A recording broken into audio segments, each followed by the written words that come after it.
This is going to be the final episode that strictly covers the aftermath of Hurricane Helene as it relates to western North Carolina. Now, I did not cover all the affected areas. For example, I did not cover Chimney Rock or the Tow River, both of which were greatly impacted. There is a possibility that I might cover a couple of those areas in the future, not sure yet, but using footage from Google Street Imagery could possibly make that a reality. In fact, I will be using a slight bit of Google Street Imagery here in covering Biltmore Village prior to and after the storm. Initially, this was slated to be a much longer episode. Since much of the footage would be redundant, I decided to dramatically shorten this episode. Though I will still cover a bit of Biltmore Village, I want this video to focus more on this question. What can be done to better prepare for a massive storm like Helene? This is not going to be a historic video per se. I will not be delving into detail about Biltmore Village or any other site in the area. Surely that can happen in the future. That would be an episode all its own. What I will say, however, is that Biltmore Village is an incredibly historic asset to the city of Asheville.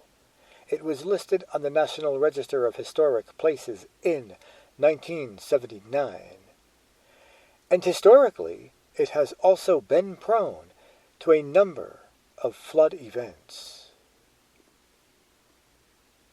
The most notable flood events of the past include 1916, 1940, 2004, and now 2024. So, it is only a matter of when and not if such a flood will happen yet again.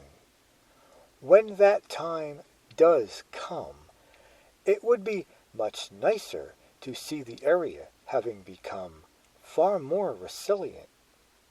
A large part of the footage you will see during this episode was filmed not long before Christmas. Keep in mind that the storm happened in the end of September. That is a good, 3 months later. Despite that, Biltmore Village still has not opened back up. The famous Biltmore estate has, but the historic village has not.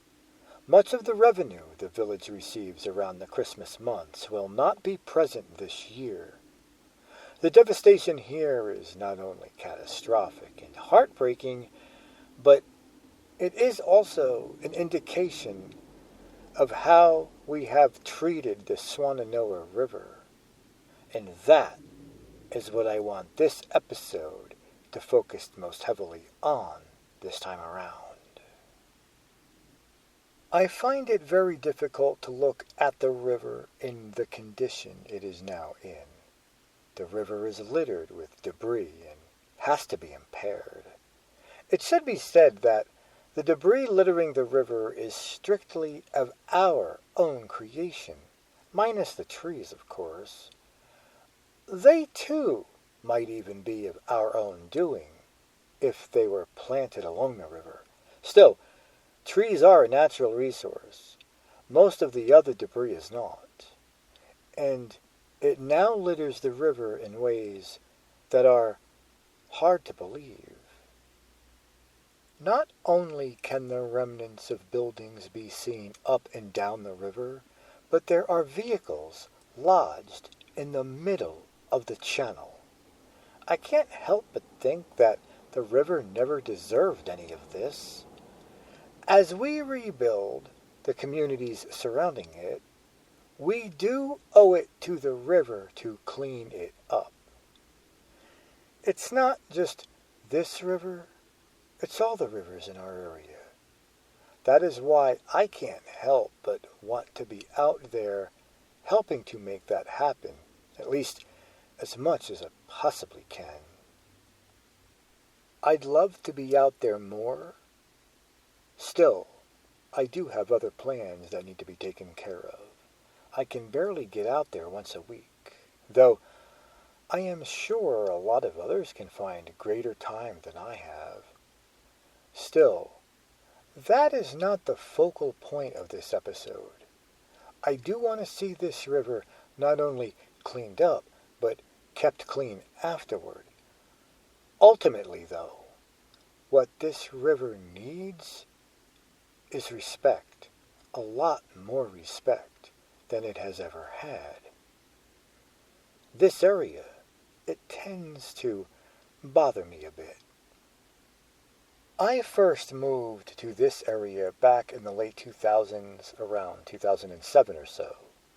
When I first visited this area, I could not help but feel something just did not feel quite right. Something about the way this river was being treated just did not sit well with me.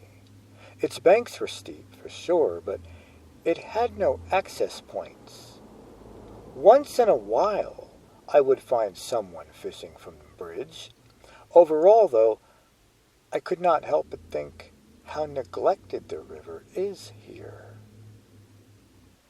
The river here seemed as if it was just in everyone's way, as if it was an obstacle that needed to be overcome. I doubt the trees that once lined both its banks were natural. I suspect they have been planted, but if they were natural, what forested cover that did extend beyond them was clearly cut down. That seemed to beautify the channel, the trees that lined its banks, to give people driving the two adjacent roads something more of a scenic drive, if you want to call it that. As a result, the river often felt to me as if it was given a channel it needed to remain in. It may have even been straightened out to make way for the two roads, not sure. Biltmore Village is set near but not beside the river, which might actually be a good thing. Alongside the two roads, though, tells a much different story. It tells a story of large lots, some paved and some dirt, doesn't really make much difference, and massive swaths of development. None of the businesses along either of these roads were of the kind, or are of the kind, that needed the river. I can't be sure as to the reason they chose to be here. I do suspect it might have had something to do with real estate. Not sure, but if that is true, then something is a bit flawed with the way our economy functions. But maybe a few wanted to or enjoyed being along the river. That's fine, so long as they are aware of the risks. I am not strictly against floodplain development. What I am against is overdevelopment, as I would challenge it any day in a council setting. There is no need for developers to be coming into this area and buying up land to sell. Apartment complexes should not be built on a floodplain so close to the river, such as the ones right here. Now, you might be thinking, aren't they built high enough? What are they, like 10 feet high or something? Well, yes, that is correct. Still, the floodwaters ravaged the first floors of the seemingly 10-foot high apartments. That gives a good indication of how high the river rose. Some towns have ordinances requiring buildings on a floodplain to be built like 2 feet high or something. Honestly, that sounds a bit absurd. A river that rises 10 feet. It's okay to build so long as it's 2 feet high? Really? That's how they're incentivizing building now? what about a floodplain development plan that has a rule like 40 to 60, where we allow 40% of the floodplain to be developed and the other 60% to be returned back to the river, all the while with those in that 40% region aware that a flood might one day still occur, just that it might be much less severe? In this area, it appears most of the floodplain has been taken away from the river. I have said that how this area is managed come the following year will determine if we have begun to listen to what our rivers are telling us. And they are certainly trying to tell us something. They have been for years. It's just that we often ignore them. Well, they weren't happy with that. And when they really needed the land, it wasn't there for them. Now, we are paying the price for that. Floods are a natural part of a functioning river ecosystem. That is why floodplains exist in the first place.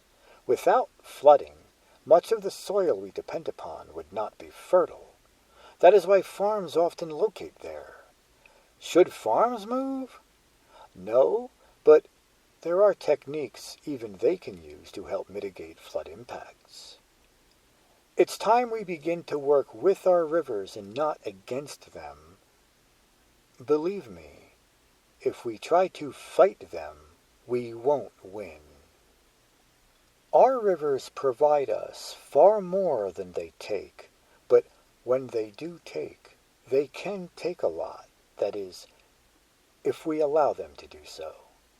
I suspect Biltmore Village can be fine where it is, so long as the floodplains behind it are there to protect it.